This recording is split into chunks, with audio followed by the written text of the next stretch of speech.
able to join. There we go. So these are minutes from our last meeting. This was in June, and we have these posted on our website and emailed out. And then we have our agenda for tonight, which will follow our usual format. We'll doing the welcome, call to order, then we'll do reports.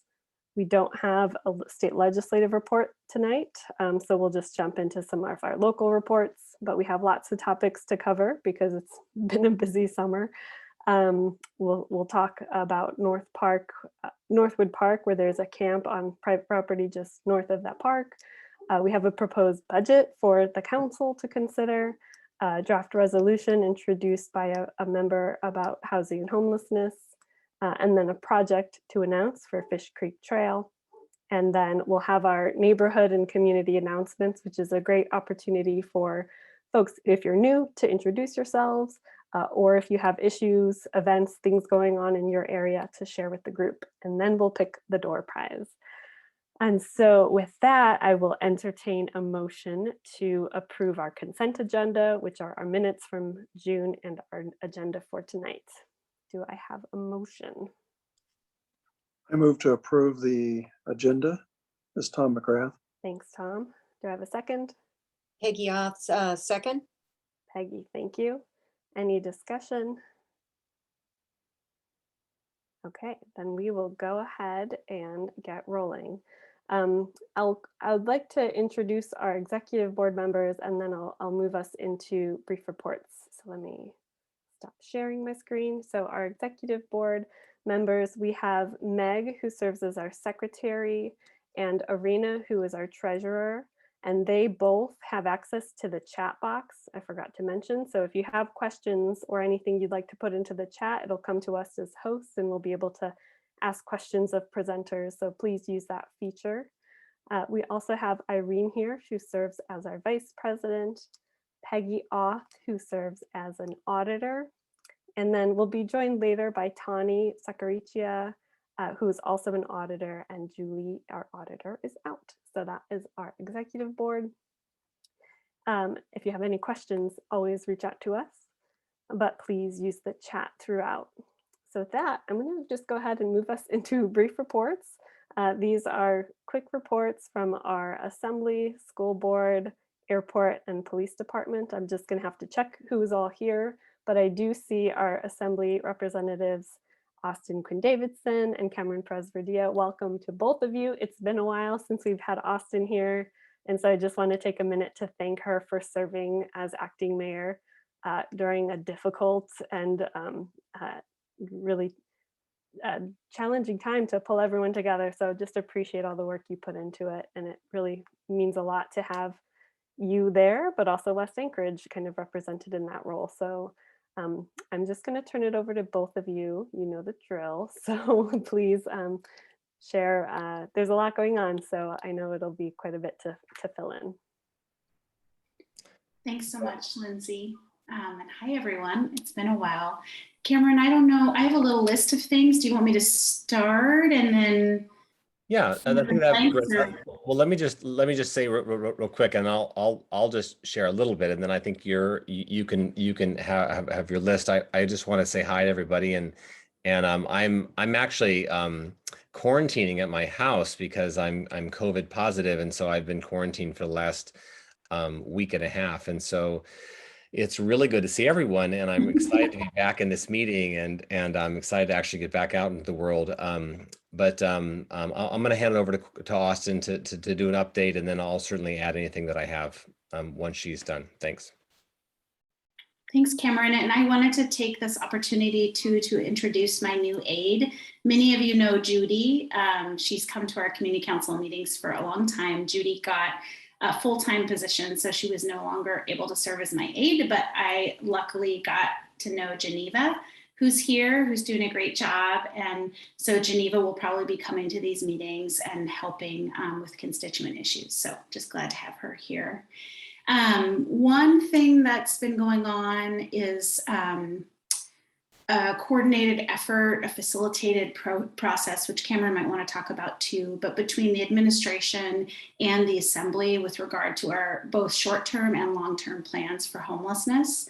So when the mayor came in, he was very focused and still is, I think, on the Tudor and Elmore large facility. There are a number of reasons that people had questioned about that. And so what our colleague Meg Zalatel led an effort to put forward to the assembly a resolution that I believe, well, it definitely passed. I don't know if it was 9-2 or 10-1 or 11-0, maybe Cameron remembers, but set out a process to hire a facilitator to help bring us all to the table and really quit with any of the political stuff and just focus on what the actual solutions are and how we can get there together. So I hear that that process has been very productive. There's 3 members who are leading that negotiation. Of course, any decision would have to be made by the assembly and the mayor as well. But we have 3 members who are going to these actually Saturday meetings. They're all day Saturday. They've been spending a lot of time. So that's John Weddleton, Meg Zalatel, and Chris Constant. My understanding is that tomorrow, I just reached out to Meg before this meeting to get the most up-to-date update I could. Tomorrow, they expect to get some news back from some engineers evaluating options for what's actually feasible that could happen quickly over the winter, so we can decide what to do potentially about the Sullivan. There's also an appropriation item coming up at our next meeting, which is the 14th, to get a $4 million contract out there for whatever the mass care situation turns out to be in the early part of this fall. That money is all reimbursed either through FEMA or through the state's obligation to pay part of the reimbursement through FEMA. So it's not muni money that we're spending right now. Of course, a long-term solution, right? We need to know how we're paying for that. So anyway, I just want to raise that. We can answer some questions. We might not know all the questions because we're not part of that group, but we're getting regular updates. And a couple things. Last meeting, we approved a bunch of grants to organizations like Awake, to Alaska Children's Trust, to STAR, to ASD to do early education for Title I schools. That is all, and the Healthy Spaces Unit, which is something the Parks Department is doing, which does more camp cleanup. So we're seeing camps getting cleaned up quicker than they used to be. That's all made possible by the alcohol tax. And so I just want to say thank you to those of you who supported that. And we're actually seeing it getting put to work in our community to do good. We've been busy evaluating the mayor's appointees. We've approved, I think, 13 out of 14. We've approved unanimously. So by and large, it's been a really great process. And we've mostly, like I said, unanimously approved everyone he's brought except for one. So I think with that, I'll turn it over to Cameron and see if he has anything he wants to add. Thank you, Austin. Just a couple of things to add. Certainly I'm chairing this year the Health Policy Committee, and so there's been a lot of discussion about COVID and about our response to that. We've certainly seen a significant increase in cases. Our hospitals are at capacity. So that's an ongoing conversation that we're having with the health department and the administration in terms of how to best respond to the increase in crisis that we see going on. Also want to just mention that the conversation about body cameras. I'm also co-chairing the Public Safety Committee. That continues to move forward. It's been stalled a bit because there's been some legal issues around how we're going to actually manage the information, how we're going to release it, when we're going to release it, when cameras are going to be turned on, when they're going to be turned off. And so the legal department is working with the police department right now on really trying to identify what's possible. But that process moves forward. There's been a lot of public comment and a lot of public engagement around that. And certainly we want to try to find the right balance between what we can do and what the public really feels like is necessary. So those are a couple of things to add. And I would just second the process in terms of the appointments by the mayor. The assembly has been, I think, really communicative with the mayor's office and his administration, and trying to make sure that we're getting as many folks that he wants to be appointed based on their qualifications, and that will continue to be our process moving forward. It's really important to me that it not be something that's emotional, that it's something based on process. We look at each candidate and we assess them based on their qualifications, and we make a decision based on that. So I think that's all the things I wanted to add, but we're open to any questions you have. Great, thank you. I haven't seen any questions come in on the chat. We have time for maybe one or two. Does anyone have any questions? You can ask a few different ways. You can just kind of flail or unmute yourself, but you can also click on the bottom reactions. There's a raise hand feature, and that also lets us know if you have any questions for the group. Okay, well, I'm not seeing any. So I really appreciate both of you and your reports, and sorry to hear, Cameron, that you're quarantining, but I hope you're doing well and hope it recovers, everything goes well. Thanks so much. Okay, thank you both. So I'm going to keep us rolling and welcome our Anchorage School Board representative. We have Margot Bellamy here. Margot, welcome. Thank you. And I am your representative for the year, so you're stuck with me all year. And I'm happy, of course, to be here. I will put my information in the chat so that if you ever have questions, you'll be able to either text or email me. I'll get back to you as soon as I can. So we have completed, we are in the middle of week 3. Maybe we completed 3 weeks. Nope, this is week 3, week number 3. And we've done really well with our mitigation plan. We have only had to transition 4 of our classrooms back to online learning. And so we've set up a dashboard, actually a couple of dashboards on our website, so that parents can track what's happening, a summary, an overall summary. And that summary today, as of today, we have enrolled in our schools 43,345 students, full and part-time employees, 5,741. Confirmed cases as of today, 324. Now we're going to break that down even more by school. So by Friday, you'll be able to see where those 324 cases are. So our mitigation plan, which we call the 21-22 school start plan, began on November 9th. And we do credit that plan for making ASD, keeping ASD safe, keeping our kids in school for face-to-face learning, high quality instruction.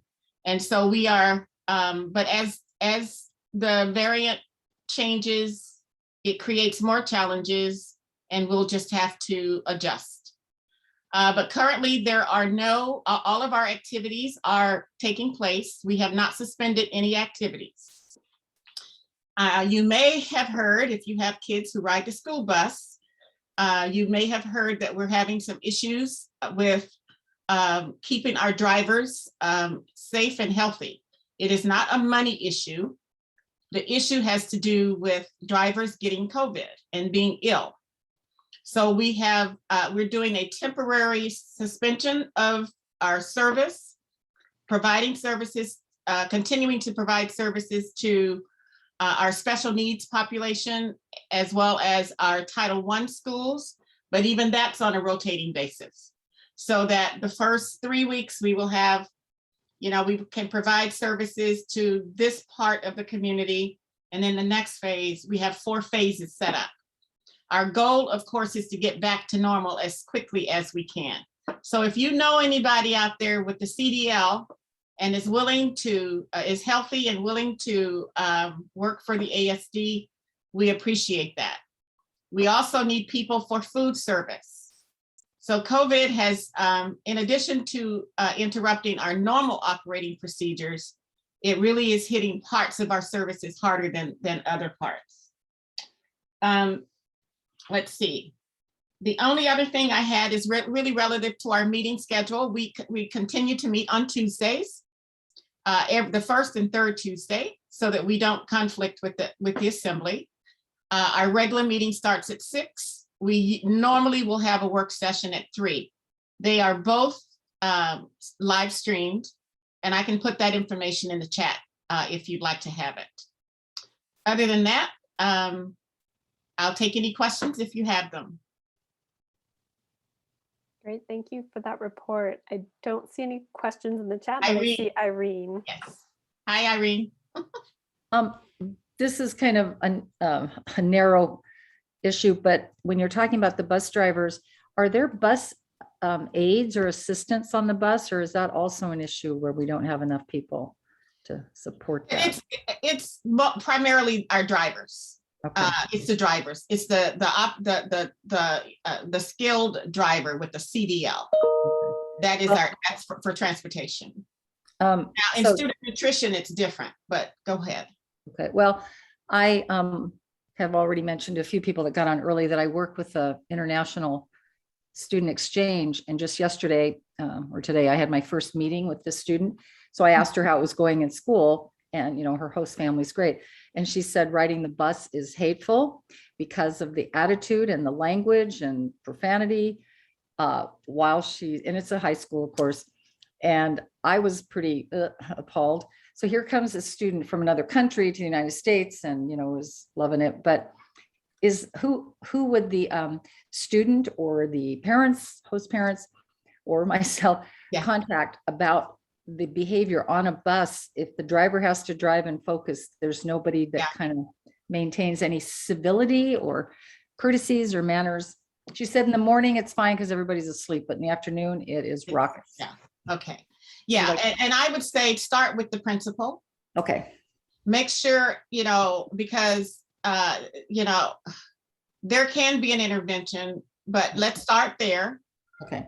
And then they will work with the family, with you and the family and the student, Right. to hopefully make that experience better. Okay. And if it continues, then we may have to do something else, but let's start with the principal. Make sure, number one, they know, you give them an opportunity to address it, and then we'll see what it may be a bigger problem than just what you're saying. Yeah. Now, I personally, we might need to wash out a few mouths with soap. I joke. But Christmas yeah, story. it can be really, as a principal, I used to ride the buses just for that one reason, right? They didn't know when I'd show up, but once we give them, the expectations and they all have the expectations. Mhm. And all the things that you just mentioned are on the do not do list. Mhm.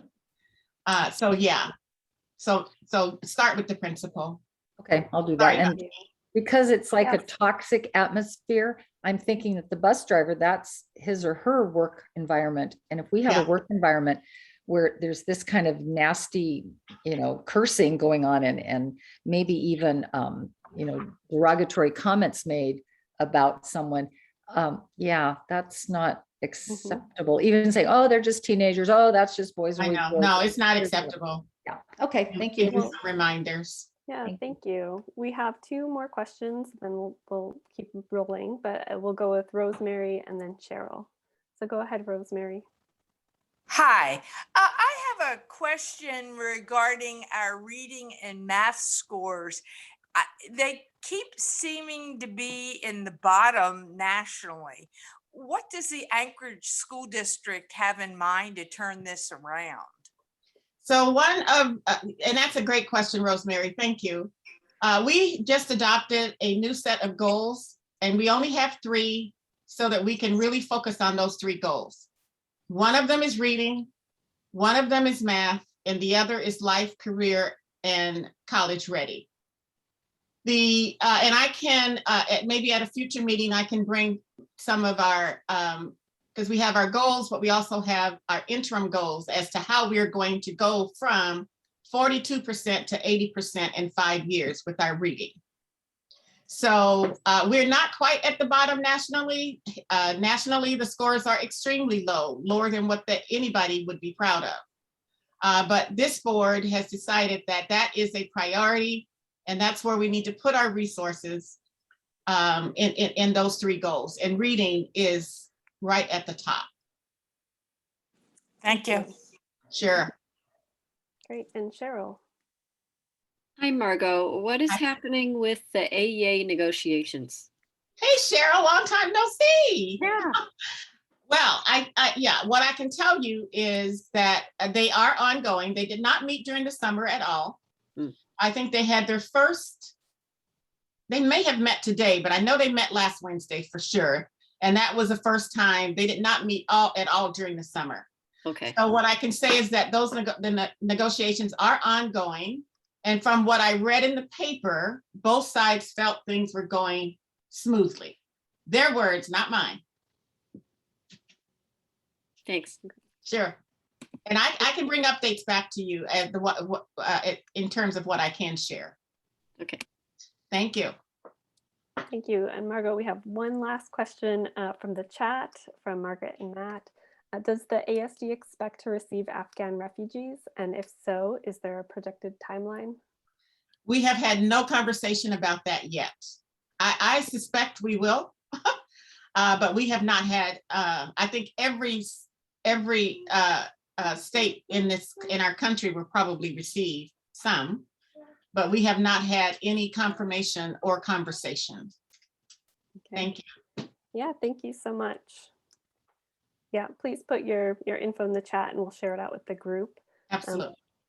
Thank you. I will keep us rolling and welcome John Johansson with a brief airport report. And I can also share my screen, John, while you give the update. Okay, thank you, Lindsay. Apologize for not having video tonight, but I'm not a technological genius, so that is what it is. This is going to be very brief. You know, we're still dealing with the coronavirus like everybody. There are still free vaccines for anyone that comes into the airport, and there are free COVID-19 swab tests at the airport. So it's a convenient place to go get those things taken care of if you're interested. We're still encouraging folks to use the cell phone parking lot. We're making a little bit of progress there, not a whole lot. People Mover bus is no longer going to be stopping at the North Terminal just because there is virtually no ridership getting on and off at the North Terminal. So it's just serving the South Terminal from its normal location. We're looking to hire a whole bunch of people. And there's a list of positions we're trying to fill, and or you can go to joinanc.com or local71.com/jobs to find out more about those positions. And that's really all I have. I'm happy to entertain any questions or comments. Great, thanks, John. I see one from Peggy. John, Peggy. one of the things that I have been noticing lately is that there are a lot of flights that seem to be taking off to the west. And besides the fact that it's extremely loud now in our neighborhood, and it's pretty far reached actually. But the other thing is that the airport committee, when you had them working with you, specifically said that it was not a good idea to fly to the west just because it is so dangerous.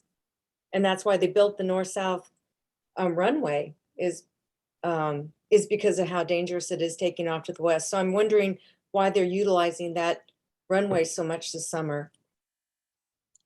Are you, do you mean taking off to the east over Midtown? No, they look like they sound either that or I don't know what's going on. It sounds like they're taking off.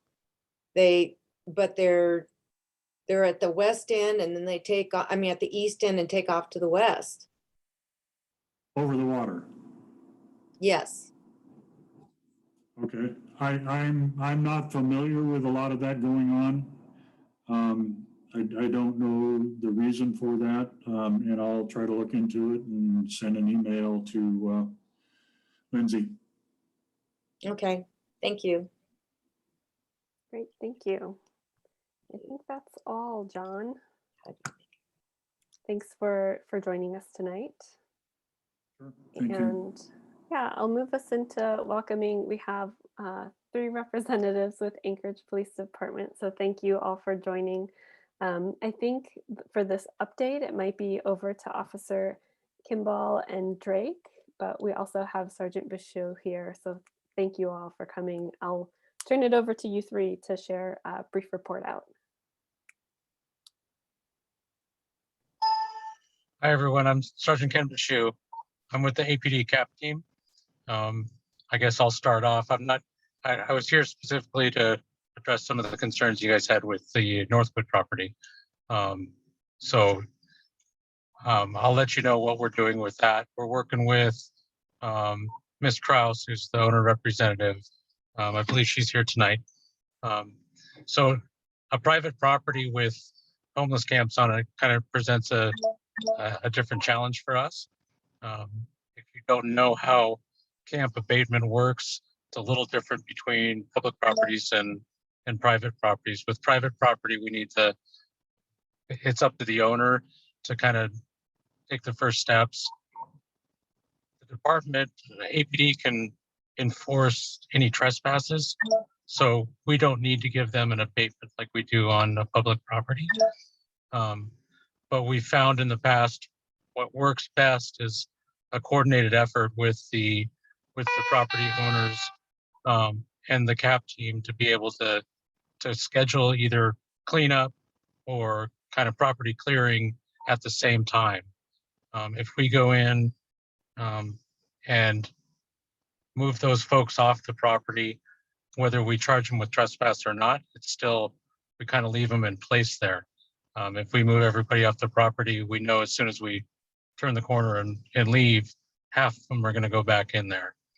So with limited resources, we like to do a coordinated effort to be able to know that when we go in there and move folks out, that we've got somebody to come right behind us, clean that space, whether they clean up the garbage. And then in this case, it would be very beneficial to have some of the trees and the shrubs cleared so that it's not so enticing for people to go in there and kind of hide.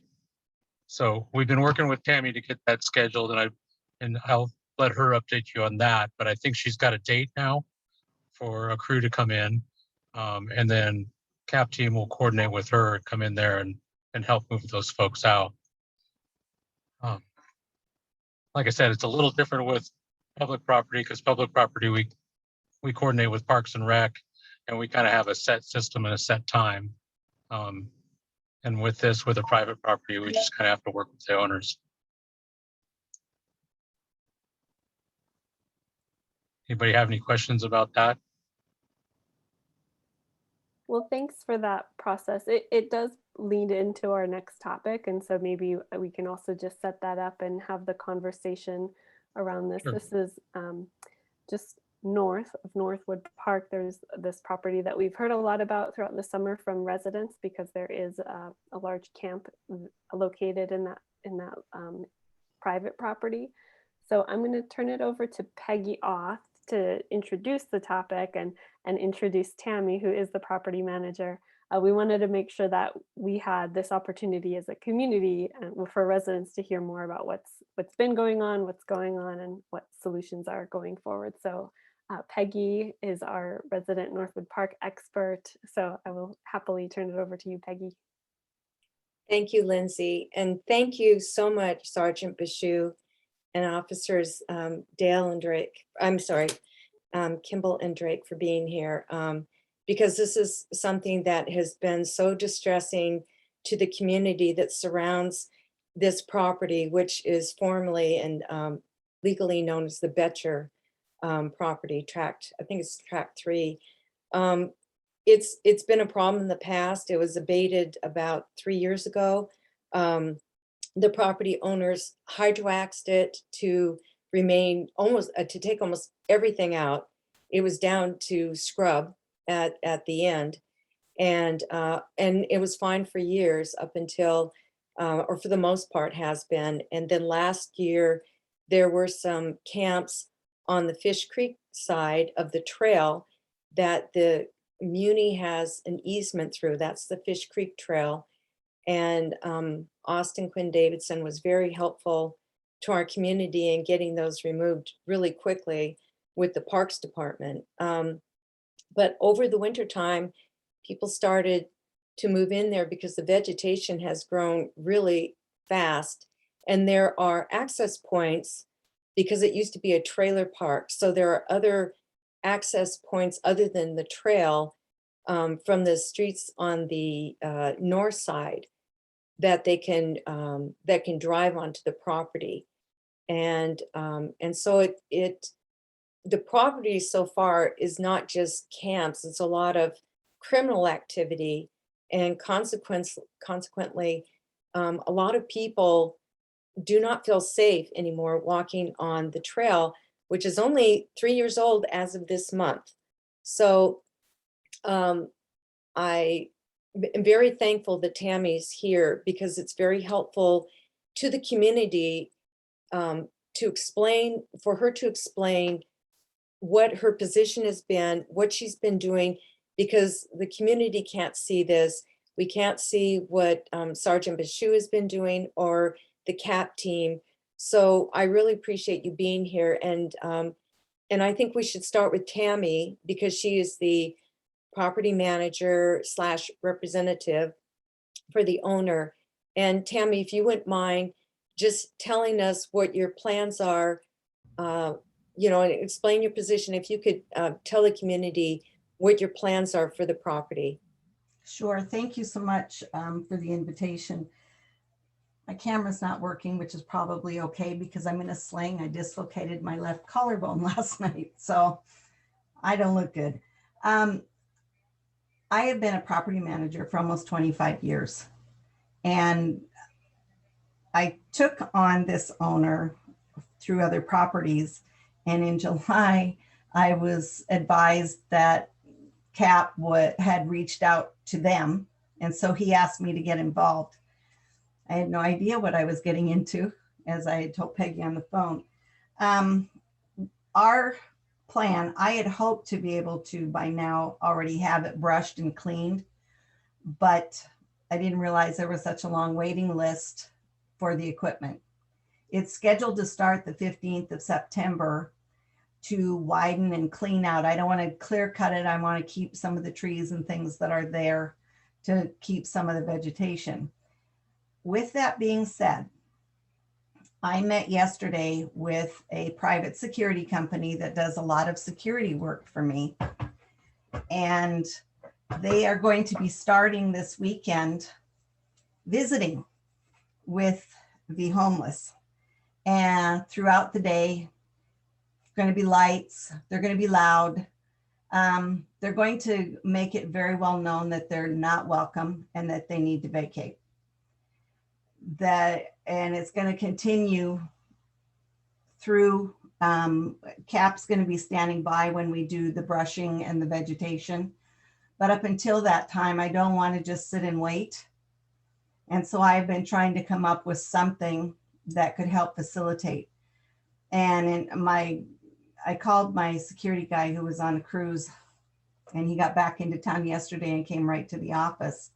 And so he was going through there last evening with a couple of his guys to scope it out, make a plan to find the best mode of access, the best way to help detour and get on these people to make them uncomfortable. Because what I found in all my years is that the more you bother them, the less they like to be in that area. And I don't expect our policemen to go throughout there, throughout the day, throughout the night, because they have more pressing, not that this isn't pressing, but they have a lot more pressing things to do at times than to go roust about and rustle up with these people. I apologize for not being able to move faster and not having a large sum of money. Just because an owner owns something doesn't mean he's sitting on a bank load of money. I was shocked when I started gathering costs. Right now, to brush hog or hydroax that property down to clear cut where everything is gone, the number starts at $35,000. I got a quote to clean up with dumpster haul off, because we'll have to go in and trash it out. That's probably going to run about 15 grand. So that's not chump change, and it's not cheap, and it's not easy, but we are making a plan, and we do have an attempt. I'm excited to go. I mean, I'd go with security and start annoying them if I could, but I can't do that. I know that the guys are real anxious to get started. I was hoping to have the paperwork tonight, but I do not. I hope to have it tomorrow. So. Thank you, Tammy. So just to be clear, you'll have some security start to show up, and then there will be the brush clearing and abatement September 15th. Correct. The security is going to be throughout the days. I'm not comfortable having them go through at night. I mean, they will probably drive through there, but I don't want them, I'm going to say accosting, but it's not what I'm thinking, but I don't want to where it could be disruptive to the people that live around there if the lights are blaring, or they, use a horn or whatever and tell them to get off there between 11 o'clock at night and 8 in the morning. That's just not courtesy. Right. Okay, well, I know this is an issue folks have who live around there might have some more questions about, and it is this interesting challenge of this not being on public property. But I'll turn it over to Officer Kimball and Drake, and then over to Rosemary with a question. But I'll go to the officers first.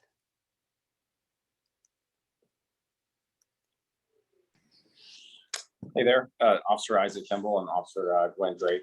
We work the Spenard area. We're assigned there permanently. So if anyone has any questions or anything, we're here tonight to answer them specifically related to the community. Hello. Thank you. And I think that you maybe had also joined in June, and it's really great to have you both here because you are involved in just kind of the regular patrol throughout our neighborhood. Yeah. Perfect. Well, we'll open it up questions for the Northwood property or for the officers in general, but we'll go over to Rosemary. Welcome. Hello, can you hear me? That's Yeah, my name is Bill. I'm Rosemary's husband. We're both members. I've lived in Spenard for 50 to 60 years. Regarding the Northwoods problem, these people are there because the assembly has passed resolutions to move all the homeless and the homeless services out into Midtown and Spenard. So moving them out of this Northwoods Park, they have to move somewhere. It's not like they're going to vanish into thin air. If you move them out of there, they will move to another adjacent property. That's just because the way it is.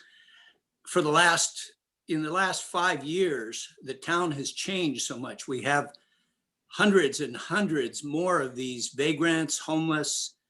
The homeless people aren't really a problem, but the people who are a problem are the thieves and the bicycle thieves and people like that. Every year now, for the last 5 years, I've had just a huge amount of theft, vandalism, things like that. So thinking that the problem is much more complicated than just moving them out of Northwoods Park.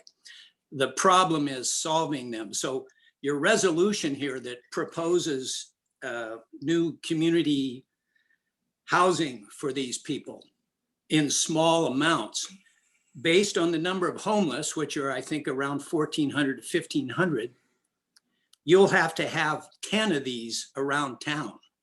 And every one of these 10 will destroy the surrounding neighborhood, just like the Northwoods camp is destroying the neighborhood there. Same thing happened at 3rd and Carluck. The same thing has happened everywhere. So you might consider a different kind of a solution to this problem, because what you're doing, what the homeless committee and all these homeless advocates, they haven't made the homeless situation any better. They continue to make it worse. It's almost as if they want to create a homeless industrial complex with the accompanying social workers and so forth. So regarding the Northwoods problem, it's not going to go away. And it's certainly not the property owner's problem. So, Okay. so that's my comment. Yeah, thanks for your comment, Bill. We will discuss the resolution a little bit later, but all of these issues are certainly interconnected. Does anyone have questions for either Tammy, the property manager for this Northwood property, or while we have our CAP team members with APD? Peggy and Bob? Yeah, one thing that's also come up during this time is that there's been a large number of stolen, I presume, but abandoned vehicles that have been dumped at right at the entrance of Northwood Park. And this has been going on all summer. As soon as one finally gets picked up, and a lot of times they get tagged, then the tag gets ripped off, gets tagged again, that gets ripped off, it gets tagged again. Finally, it's removed, and then just a few days later, there's another stolen vehicle abandoned at Northwood Park too. So that's an additional problem that's been going on. I don't know if it's related to what's going on in the Betcher property, but it's something that's the neighborhood has had to put up with in addition to all of this. Thank you, Bob. And there's this kind of another question that might be for Officers Kimball and Drake. In the chat, that there was a camp over at Hermit Park where there was also needles and garbage, and just what process can we take when it comes to those vehicles, everything from vehicles to other kinds of garbage related to these camps. So I can speak a little bit about both of those issues. As far as the junked vehicles go, once you call them in and they get tagged, you don't need to worry about if the tag gets pulled off. Those tags go into our system and they're just slated for removal. Granted, the removal is a little slow because we have to we do this all over the city. We have to get our tow companies that are under contract out there on top of their other duties and get it towed away. So it does happen. It doesn't matter. Once it's been tagged, it doesn't need to be tagged again. Although sometimes that happens just because officers don't always check up and don't always know. So it's just a slow process, and we understand. It could likely be connected to those camps without proof. We don't know. So by all means, when you get those junk vehicles or those abandoned ones, call the junk vehicle line and it does get taken care of. As far as camps that you notice, use the reporting tool on the Muni website. That website is what the CAP team works off of. That's what the Parks and Rec folks work off of, and we meet every week. And that's our kind of the information that we work on deciding where we need to go, what we need to clean up. And a lot of times Parks and Rec will be able to get there before we've even checked the camp, and they get to clean it up. So use that online reporting tool as the most effective. Great, thank you. And then I have one more question from Laura Oden. She also put it in the chat, so I'll just ask it. And it's just the question about when camps are cleared off of public or private property, what happens with them? Are people do they just relocate somewhere nearby, or are there other solutions that you've encountered? Is that something that Sergeant Vishu or Yeah, I can talk to that. So if it's a camp on municipal property, we have two different postings. We actually abate the camp, so we'll use either a 10-day abatement or a 72-hour abatement. The 10-day is the typical one we use. Gives them 10 days to gather their things and get out before Parks and Rec comes and cleans it.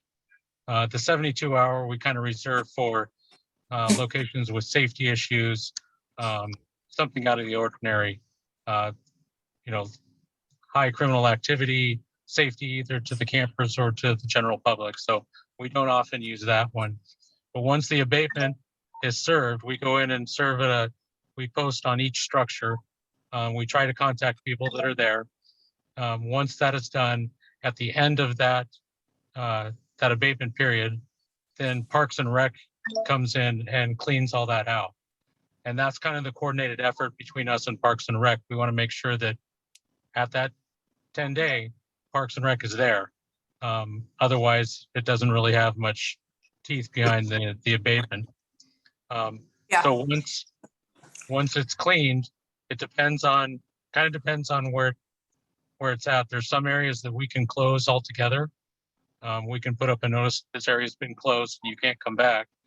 But for the most part, it's shuffling people to another location.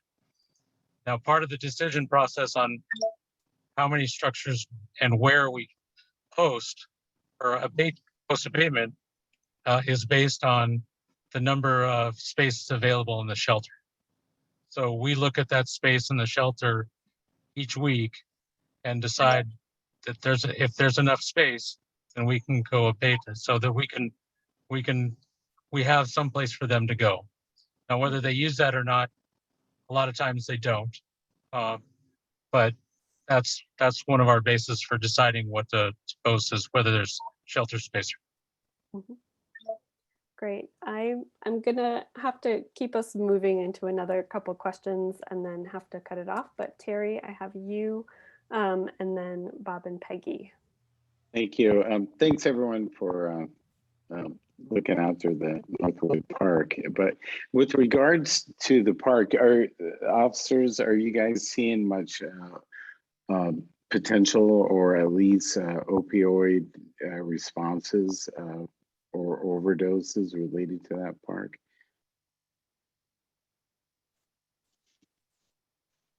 Hey, this is Officer Drake.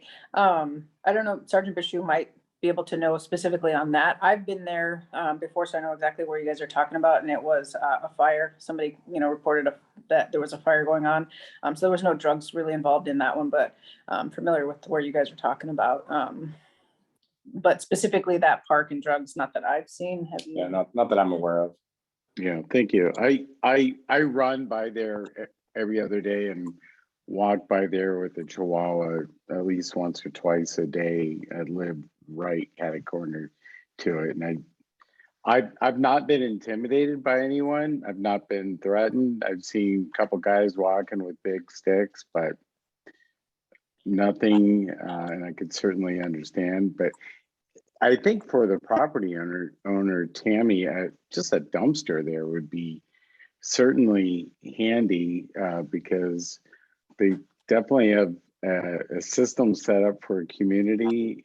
I see tents. It doesn't look absolutely terrible as I walk by. I don't smell human waste, thank goodness. And I would think if there was a receptacle for them to throw something away, it would be handy, and it might be because I do agree with Rosemary's husband. They're not going to leave. They will just move to a neighborhood near you or a park. Thank you for what you guys are doing. Thank you, Terry. And I I see Rosemary's hand again, but I'm gonna have this just be the last comment from Bob and Peggy because we need to keep moving, but I think we'll transition into the next part of the conversation around the resolution, and then we'll follow up on the budget. So they all lead into each other, but Peggy and Bob. Thank you. Sergeant Bashu, my understanding is usually camp abatement and parks is discontinued at the end of the summer season. Is that going to continue into winter? So in the past, Parks has not had crews to work during the winter, but with the alcohol tax money, we actually do have, they actually have funding to do that all year round. So during the winter, they'll have a reduced crew, but they will have the ability to come out and clean. So that's kind of a big change. So like with this Northwood property, kind of the crux is going to be once we get that cleaned out, just keep on top of it. But we'll be doing that with all the muni parks and rec throughout the year, starting this year. Great, thank you. I want to thank Officers Kimball, Drake, and Sergeant Bashu for joining us, and Tammy as well for having some of those next steps for this property. Now that we have the dialogue open through the community council with our assembly representatives and everyone I think is looped in, we're hopeful to make some changes happen here so we can continue to be in communication, and really appreciate Tammy for being a big part of that as the property manager. So thank you all. And Lindsay, I'll put my contact information in the chat.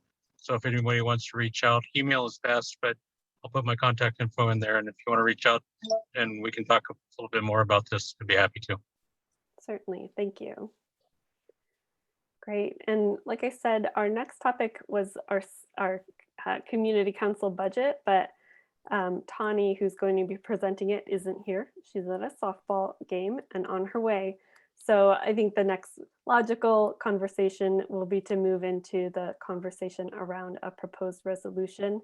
And this was introduced by Yarrow, so I will turn it over to her to introduce it. I will also share my screen if you haven't had a chance to review the language. And then we can have a conversation as well as we have a voting form for that decision as well. So with that, I will welcome Yarrow. Hi, my name is Yarrow, and I am a member of the council. I wanted to give you a little bit of background on the purpose of this resolution, and then after reading it, we can talk about it and I can answer any questions or address concerns. I wrote this resolution because I really wanted to support the collaborative process between the Assembly and the mayoral administration. And I wanted to send the message that we don't want this can kicked down the road, and we want them to keep addressing the issues and working towards solutions.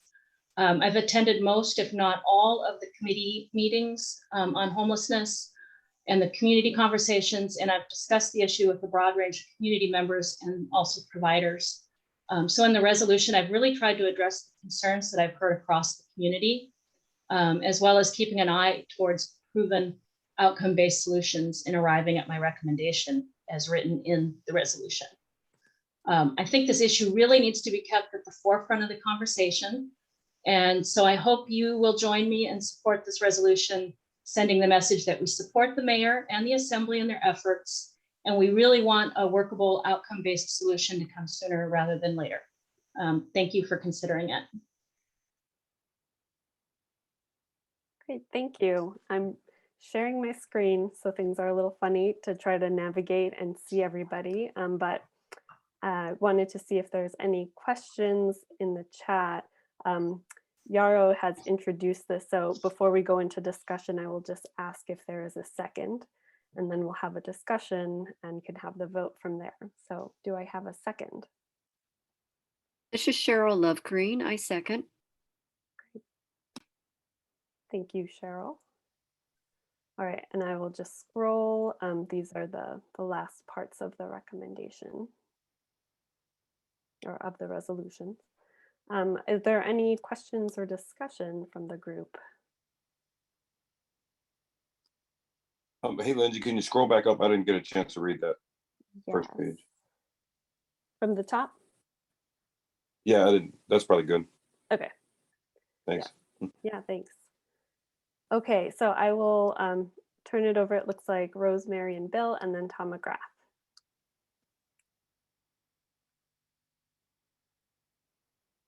Hello, this is Rosemary. I too have gone to a lot of assembly meetings about this particular issue. And I think that the assembly is heading down the wrong road, and it's a do or die situation with the Alaska Club for some unknown reason. I can't understand why they fixed on that particular piece of property, which is across the street from a neighborhood that violently opposes this and surrounded by several businesses which violently oppose this. And I'm speaking to issue number one. And I agree, we have a problem. There's no question. But the solution, I do not agree with what this resolution is saying. And the municipality, the assembly is long on wanting to do things and very short in explaining how these things are going to be successful and achieve the results. In Midtown with the Alaska Club, over nearly 1,000 people wrote into the assembly saying they did not approve of this, and the assembly blew them off. They acted as if they didn't even hear them, which actually they didn't hear them. But I am very opposed to this, and the assembly will not follow through. Third and Carlock is an example of what the assembly will do with a shelter in a neighborhood. Okay, I do want to thank you. I'm gonna have to cut people off because I just want brief comments or parts for discussion just to keep things rolling because we have a queue going. Sure. Thank you. So I'm gonna go to Tom McGrath, Michelle Wilbur, and then Anna Hutchinson. So over to you, Tom. Thanks, Lindsay. This is the first time I've seen this resolution tonight, and I haven't really had time to digest it at all. In the past, we haven't voted on resolutions like this on the night they've been offered. We wait till the following month. And I think that's very appropriate here because there's a lot here. And to study each paragraph while we're talking is, just not possible. So I would really encourage you to follow kind of the history of the Spenard Community Council and bring this up for a vote in the October meeting.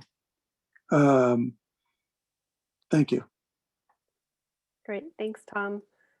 Some councils do that where they introduce a resolution and then vote on it the following. We can always do that, but we have moved away from that practice. Okay, so over to Michelle. Hi, this looks very humane and reasonable to me and fits in with most of what I've read or talked to people as being good solutions. So I think I can completely support this. Great, thank you, Michelle. And then we have Anna, Cheryl, and then Jared. So over to you, Anna. Hi, thank you so much. Couple of things I would point out about this resolution is one, that it doesn't mention the Alaska Club anywhere in it. That really it's a resolution in support of active collaboration between the Assembly and Mayor Bronson's administration. It's not pointing fingers at one or the other to say that either is falling down on the job. It's just a resolution of support for collaboration, which I hope we should all want both branches of the municipal government to collaborate and work together to come up with, like Michelle said, a humane approach to a very complex issue. And then I think, I really applaud Yarrow for writing a resolution that recognizes the best practice that is pretty widely agreed upon among advocates for those living without physical homes, and that is that smaller shelters are better. I spent 4 years working in domestic violence working with survivors of domestic violence, overseeing a shelter. And many times we would have people come through who would not be able to go to the only shelter in the community because the person abusing them was at that shelter and there were no other homeless shelters available to them. And so that created a situation where the burden of support was shifted to the specialized domestic violence shelter to a degree that we weren't always able to meet. And this isn't about penalizing any one neighborhood. It isn't about penalizing anybody. It's about trying to come to a best practices solution. And also, again, I bring it back to encouraging collaboration. It's not a assembly versus the mayor. It's a Anchorage as a community doing a humane thing and working in good faith towards a humane solution. So I think this resolution is great and I'm supportive. Great, thank you, Anna. I'm gonna turn it over to Cheryl and then Jared and Margaret and Matt. So Cheryl. Hey, welcome. this is Cheryl. I agree with Michelle and Anna's points that this shows best practices that people in other cities are doing to reduce their homelessness problems. And I think it has a lot of things here that will work well in Anchorage. And I support it as well. Okay, thank you. Jared, is your hand still raised or is it gone? Oh, yeah, I put it down, but I guess I could say something. Sure. I kind of agree with Tom. I was trying to read through it as we were all talking, and it was really hard to read through it, trying to also listen to everybody. Originally I was in favor of Dave's, the mayor's plan for a large center, mainly just because I met and talked to Dave a lot over the last year. And I think that people, I kind of believed in him as a person and what his intentions were. But my little brother stayed in the homeless shelter all year last year and he works there now. And so I went to him and asked his opinion. And he was kind of opposed to a large mass shelter, for a lot of reasons. So I've been thinking about his experience there and what his response was. But I don't know if this is part of this either. I think, I'm kind of curious as to, and maybe this is a separate topic, but who's going to run or manage the building? Because I don't really think, you can put buildings anywhere, small or big, or I think what's really important is who's going to manage them, and who's going to run them, and are they effective? So, and I don't know who that's going to be. So I think that's really important. But anyway, that's it. Great, thank you. Thanks for that perspective. We'll go to Margaret and Matt, and then Rosemary, maybe Bill, and then Sarah and John. Unmute my audio. There we go. So I would like to speak in support of this resolution as well. We have two examples. One here in Spenard of the Clare House is a small shelter that has no reports of problems. It fits in beautifully and is a great part of our community. And then downtown, they have the Awake Shelter, also a small shelter, serves the needs of the people that go there, and it does not have any community impacts that are negative. I do have questions about what a designated camping site is, and how that's going to look and be taken care of, and how you're going to make the designated camping site more appealing than Old Hermit Park or the Northwood property. And then I think that urging the administration and the assembly to work together with the proven system of housing first to come to a solution is a great idea. That's all I got. Great, thank you. And maybe Yarrow, can you answer that question about the dedicated camp space? Yeah, so I think it's really important, and it's something that's been advocated by people from across the community. And so the HRIC advocated for it, and I've seen it advocated all across. So I think what's important is you're not going to get everybody indoors. You're never going to get everybody indoors. You're never going to get everybody into a shelter. You're never going to get everybody into housing. And so basically your choices are, do we create a sanctioned campsite that can have bathrooms, trashes, people can kind of be invested in it, take care of it a little bit? Or do we just keep spending taxpayer money, moving them around, you know, abating this camp and then they move and then abate this camp? And so I think it's a good idea for not for everybody, but for the small set of people that you're just not going to get them indoors. Okay, thank you. And then it's Rosemary and Bill, and then Sarah and John. And I'm trying to give everybody at least one time, so I'm hoping this is maybe Bill. Yeah, this is Bill. Thank you. Thank you. Yeah, I don't agree, or I don't disagree with the idea or the concept that these different shelters would be nicer and would be better for everyone. But the concept isn't the same as the reality, just as everybody here knows, the assembly and the mayor have completely different viewpoints of how the city should be governed and how things should go. The assembly does almost everything to sabotage the mayor.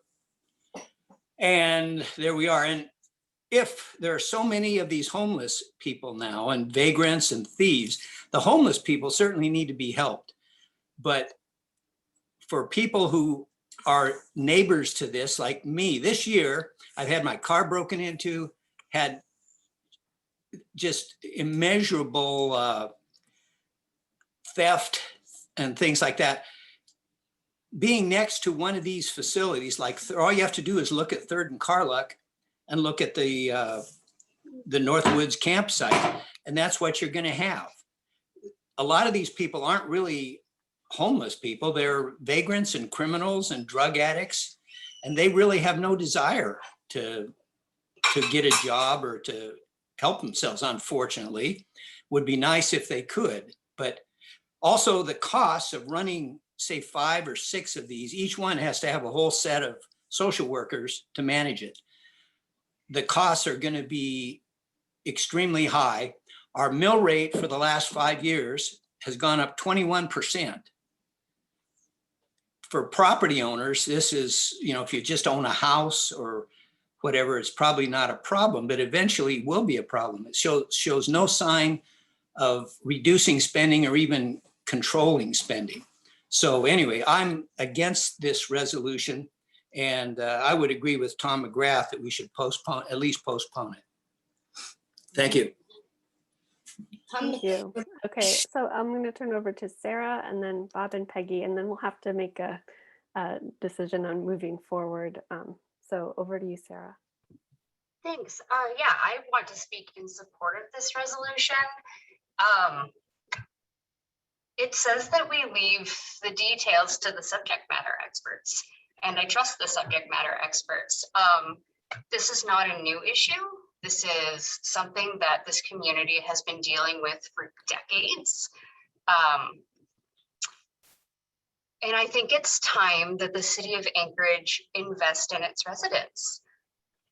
The city has not been actively involved in working to solve homelessness at this level before. You know, what we see at 3rd and Carluck, those are 2 nonprofit organizations that are working hard and trying their best, but they can only work on their campus. So is it going to cost money? It is, but this is a large issue. And I don't think that we as Anchorage residents can really move forward until we take care of the most vulnerable among us. These are our neighbors. These are also residents of Anchorage, and they're adults, and they have been through immense trauma in many cases, and getting them the help they need and doing it well the first time around is a good investment, in my opinion. So I am enthusiastically supporting this resolution. Thanks. Thank you, Sarah. And then over to Bob and Peggy. Yeah, I was wondering if there was a way to sort of ensure that no community council gets more than one shelter, because you could still have smaller shelters but somebody could decide they should all be in Spenard. And so they're just a few blocks away from each other. So I'd like it so that no community council bears the burden of more than one. And the other thing I'm wondering about is, in terms of the word shelter, I mean, is that going to include, does that include the, proposed hotel that was going to be renovated? Because that's, having a residential solution is different from a shelter. And is that separate from this, or does that include, as a shelter, some of these residential solutions as well? Bob, are you trying to introduce a language change into the resolution?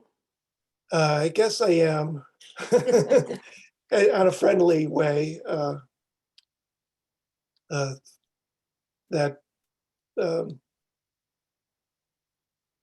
there be either shelters or residences, or Oh, yeah. Well, so on your question about the community count and yeah, limiting it to one it sounded community. more like it was about the number per council. And so the question about just the hotel that was going to be changed was going to be for transitional housing, which is different than a shelter.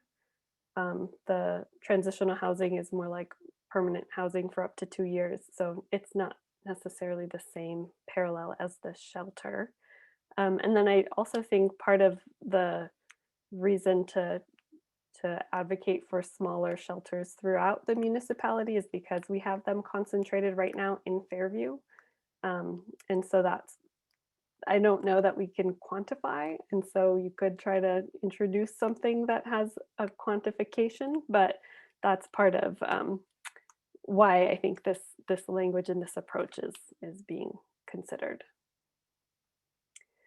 And just logistically, some of these things are hard to do in person, make amendments onto resolutions, and also difficult to do virtually. And so that's partly why I will also be looking towards my community council executive board members to just logistically figure out how to do this. So Bob, if you want to come up with proposed language, please take a minute, but I will go to Jared and then Jed to figure out their input, and then if there are some next steps and decisions there. Okay. Yeah, after listening to more people talk, I don't think I could support it tonight. And I think the presenter's done a lot of work and went to a lot of meetings, so I don't want to discredit that at all. But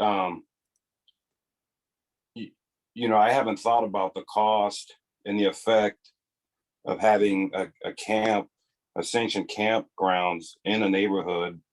And I think that's almost a separate discussion apart from the smaller, I guess, housing that it also proposes. I think those are I don't think those two suggestions are I don't know, you can feel like, hey, I support having smaller homeless shelters throughout the community, but not support or haven't had enough time to think about whether or not I support a campground, a sanctioned campground. So I think that's okay. And then when we do pass this, I don't want to be, when we do pass, I mean, we're speaking for the entire neighborhood here and a lot of people, so I don't know. I just rather have more time to think about it. Okay. I'm going to make sure that we just have one comment per person now. We do need to make a decision on moving forward. So I'm going to turn it over to Jed and then Tani. Yeah, thanks. I want to speak to Bob's point. I appreciate what you're saying, Bob, about not wanting a over concentration of a number of shelters in any one neighborhood, but I do think that this resolution is sufficiently both detailed in that it advocates for shelters throughout the community, and also sufficiently vague in that it doesn't name any one particular site or one particular project or one particular building. So I'm going to vote in support of the resolution as it is. I think that if we limited it, it really might limited it to one shelter in the neighborhood. It might kind of limit us and what we're able to do. We already have, as has been mentioned, the Clare House, which is a very successful project. Does that mean that we wouldn't then get any other shelters? And clearly we have a need in our neighborhood for more capacity. I'm also just want to say thank you for, I can't remember who was talking about I think it was Terry mentioned the dumpster at that Northwood property. I think it's kind of creative solutions like that. It might not, in practice be the best thing, but it's kind of creative solutions like that that I think we need to hear more of, because clearly people aren't going to move out of there. And if we add, facilities for them, it might kind of alleviate some of the problems that are going on. So that's all I have to say. Thank you. Great, thanks, Jed. And over to you, Tawny. Thanks. Hopefully you can hear me okay. I'm outside at a softball field, so apologize for the background noise. So for transparency's sake, I feel like I should say, so I do work for the Anchorage Coalition to End Homelessness. I've been there for a little over a year now, but what I am about to say is I don't have anything to do with that aspect of my job. I'm here as a community member. And I will be voting to support this resolution. And I had a chance to look over it.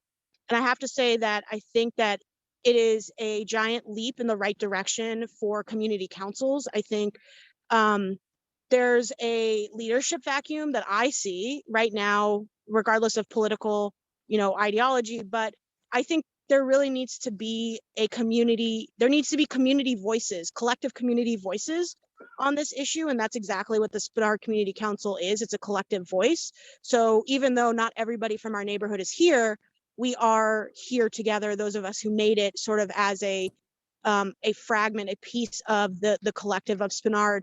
And, I just think it's important to tell the city, tell our assembly members, tell the mayor what we want in our city.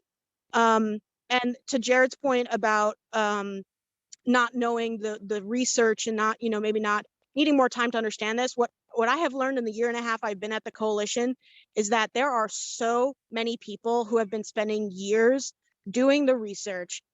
They know how much money different things cost. That's why it's kind of frustrating to see things get stalled or to see mega shelters, because what the research says and what the science and data says is that small shelters spread out through a community along major transportation lines is the best way to solve homelessness and the best way to help people in a city. So that's, just to that point, that there are people who know and they're working on it. So I just want to say I'm going to vote in support of this. Thank you, Tawny. I am going to move us forward to have a vote. I think we've had a good discussion, and this isn't the end of this dialogue as our community council. So I'll ask Arena to add our vote form into the chat box. If you are a community council resident or you own a property or a business within our boundary, you're a member, and you can vote if you've attended a meeting once in the last year. We do try to keep track of all of this, and that's partly why we ask you to fill out the form so that we can track things. If there are more than one of you in the room, you can have one person fill out the form and the next person can then fill it out as well, so that we can be clear on the numbers and everything. But this is part of the technology trouble, is just trying to make sure that we have everything set up and ready to go.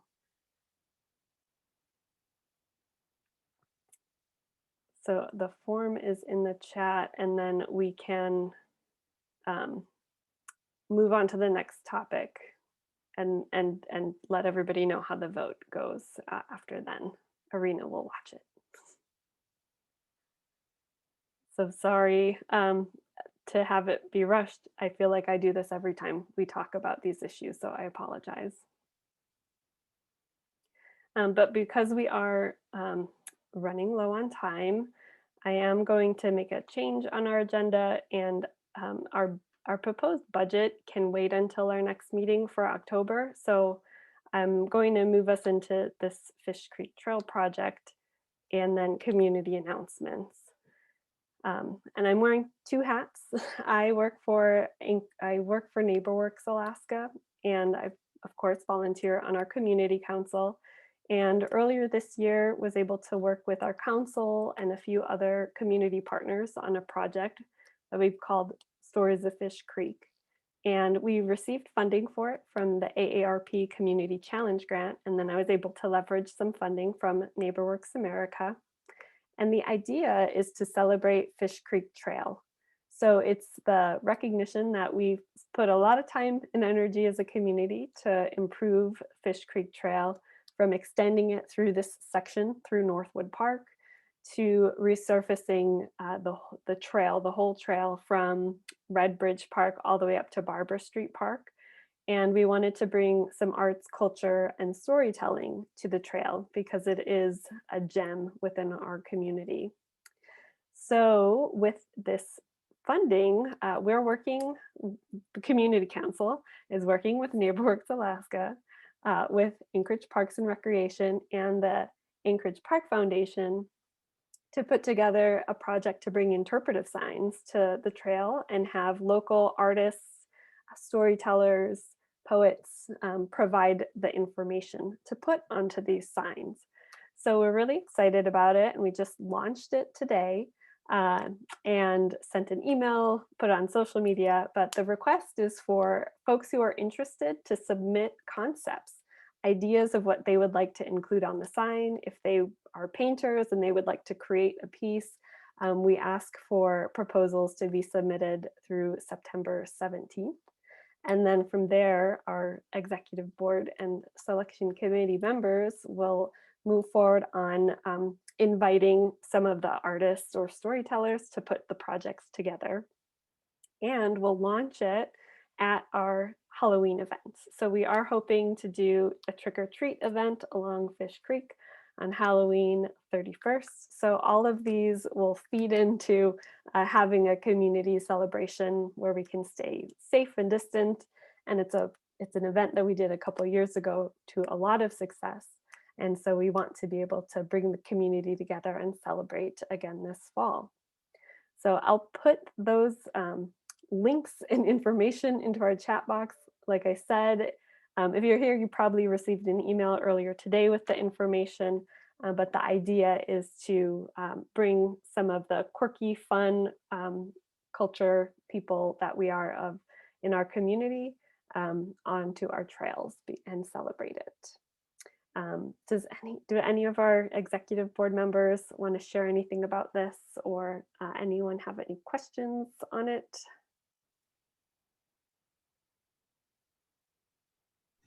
Well, I'm excited, so please share it out. Irene, do you want to say some words? Yeah, I did attend it a couple years ago, and I have to say it just felt more like a community that everybody thought was fun to live there. And it kind of reminded me of a movie, just going to a movie and seeing these shows where the communities are so kind of prissy and fine. But our community is, like you said, kind of quirky, but really truly nice people that, really do care about where they live. It doesn't matter that it's not, some particularly fancy place, but, they take pride in where they're at.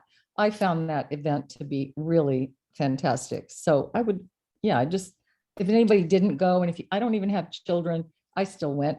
I didn't eat all that much candy, but it was a cool atmosphere, and a few trucks showed up and they offered some freebies, like, something hot chocolate and whatever. It was impressive, I thought, for our community. And I want to ask if you are interested in volunteering to help put the event together. The trick or treat event was put together with volunteers 2 years ago, and we organized local businesses, folks to sponsor treat stations all along Fish Creek Trail. We focused between Barber Street and the Fish Creek Park, and it was a lot of fun. And we will do it again. And so we'll have a couple planning meetings in September and in October. So if you're interested, please add your name into our chat box, because we'll pull together a planning group to make that happen. Great, thank you. Share out the call for artists, for stories, for submissions. I also shared that as well. Okay. All right, I just got an update from Arena that the resolution on housing and homelessness passed 23-5. So thank you everybody for the conversation, the discussion. It will continue to be ongoing as our community moves forward. And so since we are not going to take on our budget this meeting, I will move us into announcements and community updates, events, information, topics, what brings you here. So if you would like to share an announcement where these are just brief, 1 to 2 minutes, I'm happy to open the floor.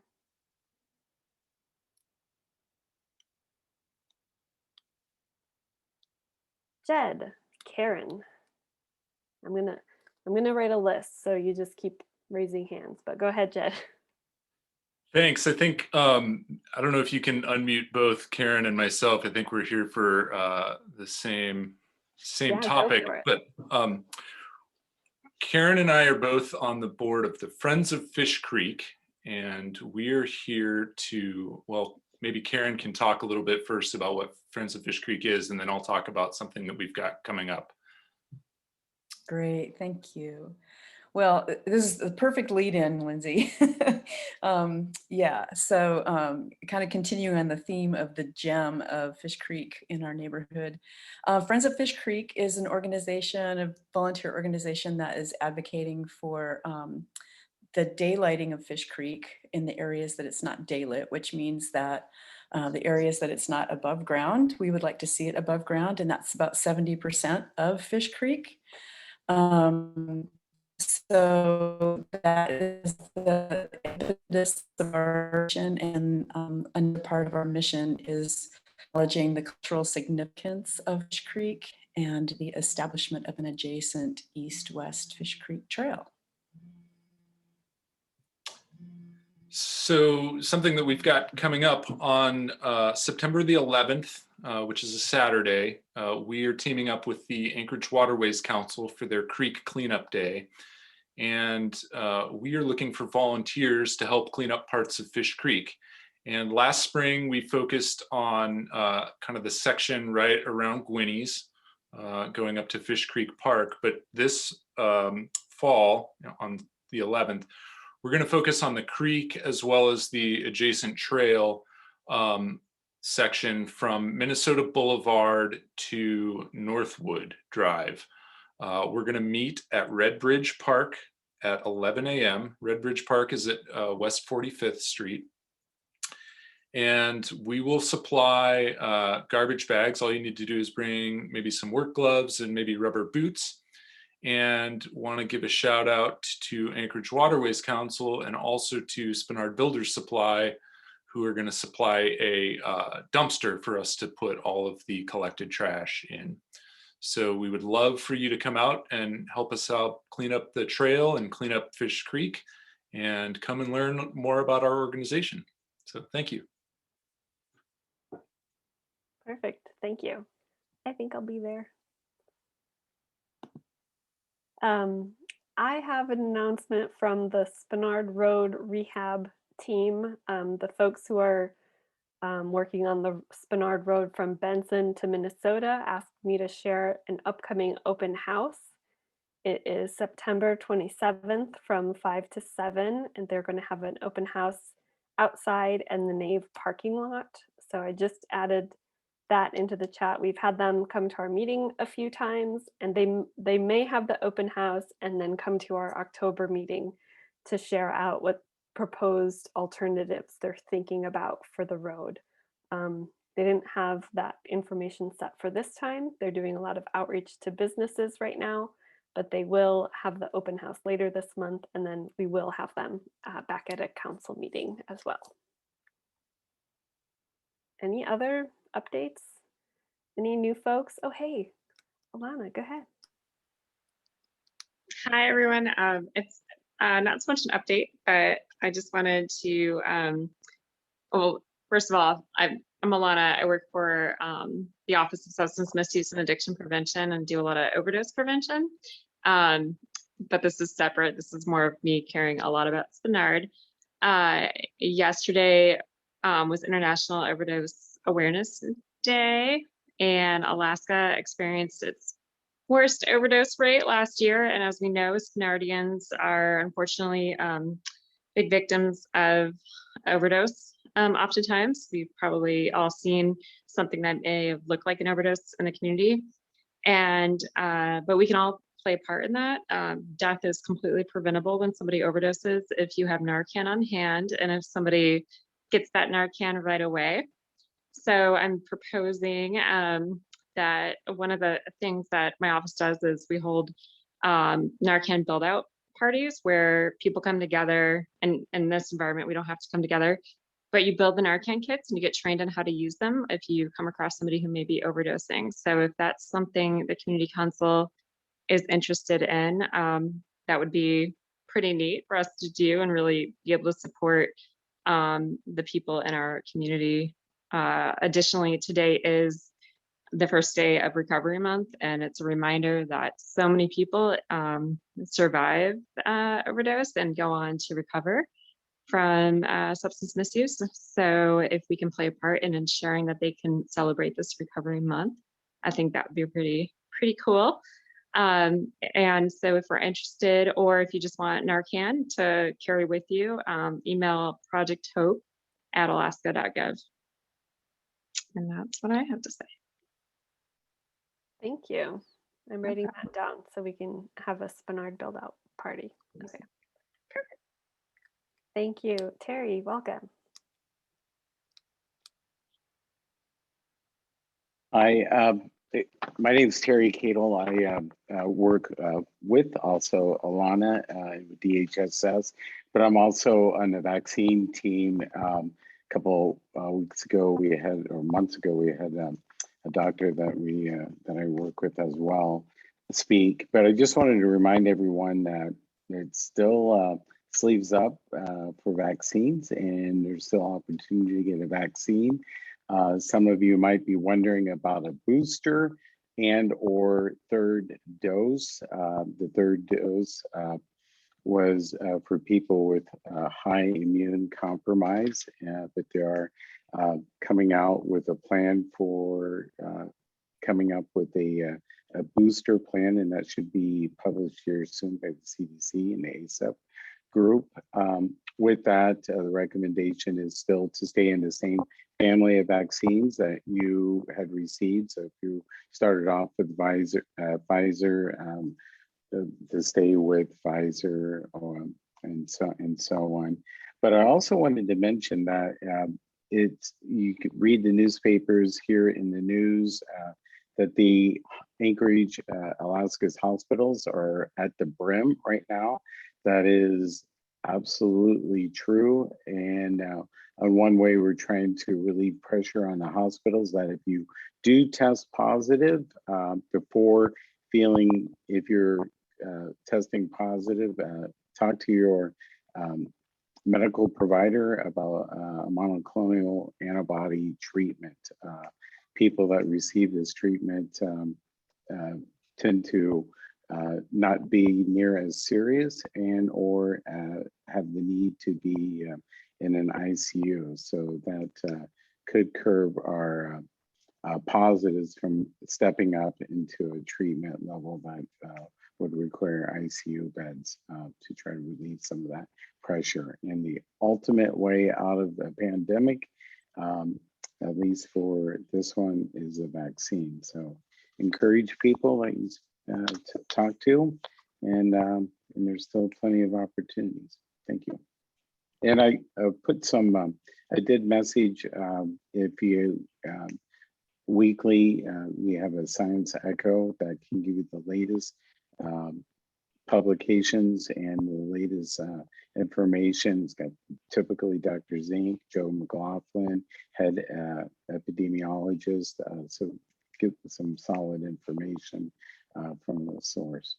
And thank you, I appreciate your time. Great, thanks, Terry. I'm not seeing other announcements, so I will just fill a little bit of airspace while Arena does her magic on the gift card situation. But I just wanted to let folks know that the Spenard Community Garden meets every Wednesday right now, or earlier actually, from 4 to 7, and that's just right by the Lutheran Social Services Building on 33rd Avenue in Spenard. You can show up for just some amount of time, help out with the community garden. Everyone's going to be moving into harvest, and so that's something to just keep in mind and have on your radar. And then the Spenard Farmers Market is also still going on for a little bit longer on Saturdays. Okay, so with that, I'm going to turn it over to Arena. Thanks, Lindsay. Can you all hear me? Yes. Sweet. I'm trying out new headphones, so this is my first time using a microphone. Okay, so the chances today are fantastic for winning because a lot of people have won, and we set a rule that if you've won in the past 6 months, you can't win again. So there are only like 12 eligible people, so your chances 1 in 6 to win tonight. So let's go. Okay, the first number is 9. So that is Lindsay. Congratulations. And the I gave next it up number, before, but I'm going to go with it this time. okay, I feel like that's deserved. And the next one is number 1, and that is Michelle. Yay. Yay, sweet. So Michelle, can you just put your email in the chat?